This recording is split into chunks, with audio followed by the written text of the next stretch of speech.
Une chose dont je suis particulièrement fier, tout récemment, moi j'ai eu un dossier qui m'a beaucoup ému. Je suis très content du résultat. J'ai été appelé par une maman que je connaissais un peu qui me dit François, il faut que tu m'aides, ma fille va être exclue du lycée. Elle est convoquée en conseil de discipline. Et carrément, elle prend l'avocat pénaliste pour ça. Non, mais parce que on a le droit à un avocat au conseil de discipline, tous les conseils de discipline. Moi, j'en ai fait à la prison des Baumettes, par exemple, les conseils de discipline pour les détenus, c'est un classique des avocats commis d'office. Et nous, je lui ai dit, mais tu sais, nous, on a une philosophie dans notre cabinet, c'est qu'on ne fait jamais des conseils de discipline au lycée.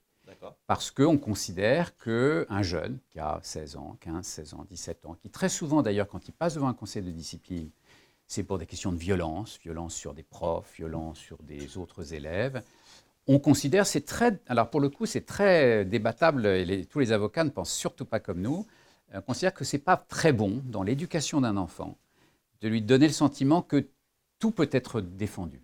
Oui, je dis des choses qui sont peut-être un peu contraires, mais moi, je tiens beaucoup à ça. C'est-à-dire que, parce que qu'est-ce que va faire un avocat dans un conseil de discipline? S'il y a violence sur un professeur, il va minimiser les faits, c'est son rôle. Il va éventuellement essayer de démontrer que ce n'était pas si violent que ça ou que ça n'a pas vraiment eu lieu.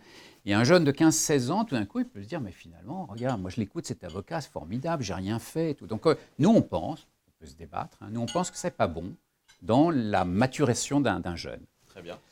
Et il me dit, mais moi, c'est pas du tout ça. Ah bon, alors qu'est-ce qui t'arrive?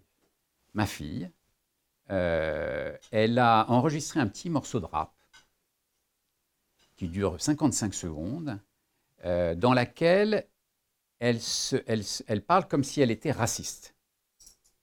Et donc c'est un truc... Elle est entrée dans un rôle. Elle joue un rôle. Elle joue les juifs ceci, les arabes, les noirs, machin, les PD. Enfin, ça dure 1 minute.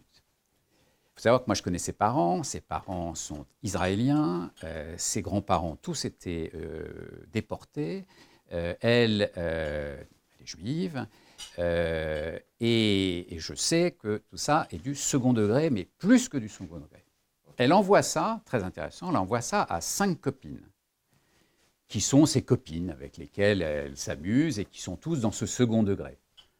Une de ses copines, musulmane par ailleurs, lui dit, écoute, elle est géniale ta vidéo, est-ce que je peux la mettre sur ma story Instagram? Alors moi, je suis un peu perdu dans tous ces trucs, et je lui dis, mais qu'est-ce que c'est? Ben voilà, c'est sa story privée. Alors, ça veut dire quoi, privé? Ben, ça veut dire elle a un groupe d'amis, ça reste... Ouais.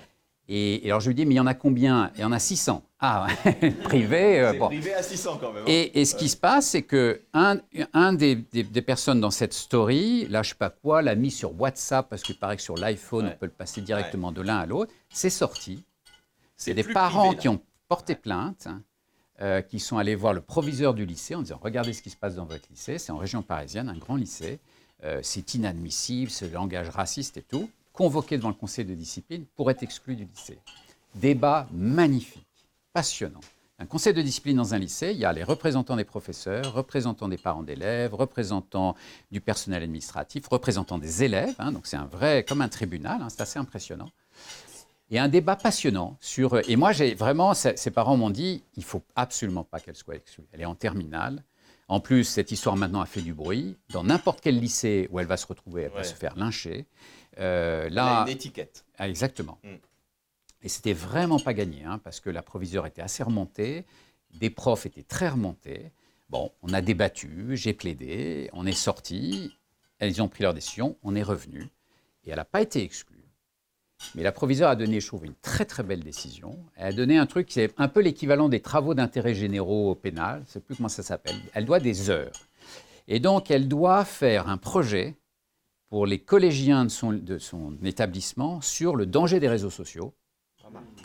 Elle doit faire un projet, là c'est vraiment discutable parce que je pense qu'elle n'est pas raciste, mais un projet sur le racisme pour les étudiants du lycée, pour les lycéens, et elle doit faire 10 jours dans une association pour la lutte contre le racisme. Très belle décision, parce qu'elle a compris, oui. Il y a une sanction, même si... Moi, j'ai plaidé qu'il n'y avait rien parce que j'ai considéré qu'elle n'est pas responsable de la diffusion. C'est ça qui est intéressant dans le dossier. On lui reproche de l'avoir diffusé. Elle ne l'a pas diffusé. Elle a passer à 5 amis qui elle-même, et ainsi de suite. Mais c'est une décision intelligente parce que elle a satisfait les gens du conseil de discipline, elle a marqué le coup. Et d'ailleurs, cette jeune fille, après, elle était très contente. Elle me dit, voilà, moi je comprends le risque de ce que j'ai fait. Sachant que tout le débat était passionnant, c'est sur le second degré. Moi, je leur ai dit dans ma plaidoirie, est-ce que vous savez qui a dit ça? Les Arabes, les Africains, les Juifs, il faut les renvoyer chez eux. D'ailleurs, ils y sont très bien, nous, on y va en vacances. Vous savez qui a dit ça? Coluche. Coluche, il n'est pas passé dans le conseil de discipline. Mais effectivement, comme me l'a dit très justement l'approviseur, elle m'a dit, maître, mais tout le monde sait que Coluche fait du second degré. Alors que cette jeune fille, quand on écoute ça, quand on reçoit ça à un moment dans sa boîte aux lettres, on peut se dire, c'est quand même inadmissible de dire ça. Et donc il y a eu tout ce débat, j'ai parlé d'Orelsan, vous connaissez Orelsan, qui est un rappeur, il y a aussi tout un débat sur le contenu de ses textes. Ouais. C'est une plaidoirie extraordinaire. Je me suis régalé, j'ai parlé du dictateur, Charlie Chaplin, voilà. Mais tout ça, c'est effectivement autour du second degré. Et la bonne remarque, ça je dois reconnaître que c'était très bien vu de la part du proviseur, c'est de dire oui, mais elle, on ne sait pas que c'est du second degré. Mais j'ai dit oui, mais elle ne l'a pas voulu le diffuser.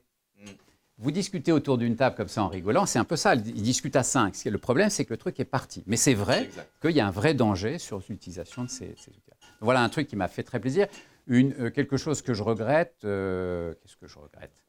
Oui, moi je me suis planté en voulant créer en montant un cabinet avec 2 avocats parisiens. Vraiment, là j'ai fait une grosse erreur. J'ai une erreur vraiment de base sur un truc qui était mal construit. Vraiment, c'est ma faute, c'est uniquement ma faute. Et donc, au bout de 9 mois, on a tout arrêté. Ça ne nous a rien coûté, finalement, ni financièrement, ni, je crois, en image. Là, j'ai fait une vraie erreur de management pour tout. Tu vois. Voilà. C'est la vie. Très bien. François Mazon.